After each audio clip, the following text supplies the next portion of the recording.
Le corps spirituel dont sera revêtu le croyant lors de la résurrection, 1 Corinthiens 15, 44, est l'aboutissement logique du développement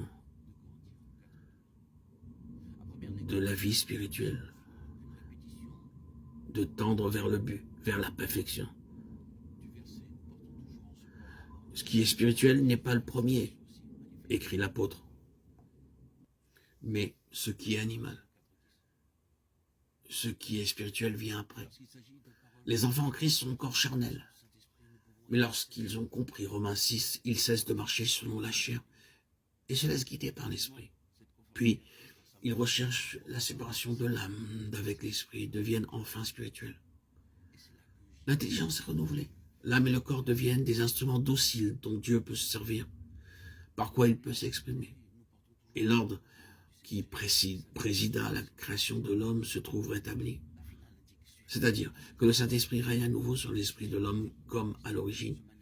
Il règne aussi sur l'âme, la personnalité, sur le corps redevenu le serviteur, l'esclave. Maintenant, l'homme est vraiment spirituel. Nous pourrions aussi dire que désormais, il est un esprit qui habite une âme, renfermée dans un corps mortel. L'apôtre Paul annonce clairement la rédemption du corps, à l'apparition du Seigneur, 1 Corinthiens 15, 53. Nous-mêmes, nous soupirons attendant la rédemption de notre corps, Romains 8, 23. Nous attendons aussi le Sauveur, le Seigneur Jésus-Christ, qui transformera notre corps vil pour le rendre conforme à son corps glorieux, Philippiens 3, 20, 21. Nous qui sommes dans cette tente, nous gémissons sous le poids, parce que nous souhaitons non d'être dépouillés, mais d'être revêtus, afin que ce qu'il y a de mortel soit absorbé par la vie, 2 Corinthiens 5, 4. Le corps reste donc terrestre, mortel, vase d'argile, 2 Corinthiens 4, 7, jusqu'au moment où il est semé dans la terre à la mort.